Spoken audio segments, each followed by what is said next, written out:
Powered by NBC bearings, লম্বা দৌড়ের জন্য। ভোট মিটলেও অশান্তির বিরাম নেই। দিনহাটায় তৃণমূল কর্মীকে লক্ষ্য করে গুলি, অভিযোগ বিজেপির বিরুদ্ধে। পায়ে গুলিবিদ্ধ অবস্থায় হাসপাতালে ভর্তি যুবক। হামলার অভিযোগ উড়িয়ে দিয়েছে গেরুয়া শিবির। কাকদ্বীপেও ভোট পরবর্তী হিংসা, বিজেপি কর্মীর বাড়িতে হামলা, ভাঙচুর, ছেঁড়া হলো সিসিটিভির তার, বৃদ্ধা মাকে ধাক্কা, প্রাণনাশের হুমকি। কাঠগড়ায় তৃণমূল পঞ্চায়েত প্রধানের স্বামী ও তাঁর দলবল, অভিযোগ অস্বীকার। ফিরল স্টিফেন কোর্টের আতঙ্ক, অ্যালেন পার্কের পাশে বহুতলের ক্যাফেতে বিধ্বংসী আগুন। কালো ধোঁয়ায় ঢাকে এলাকা, আতঙ্কে হুড়োহুড়ি, খালি করে দেওয়া হয় আশেপাশের এলাকা। দমকল ও বিপর্যয় মোকাবিলা বাহিনীর চেষ্টায় আগুন নিয়ন্ত্রণে।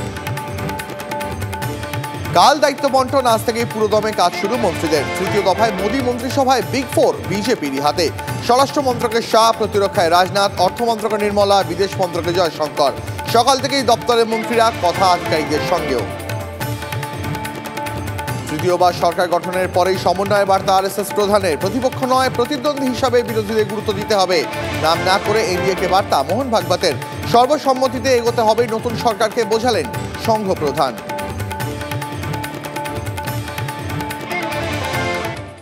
পাওয়ার্ড বাই এনবিসি বিয়ারিংস, লম্বা দৌড়ের জন্য।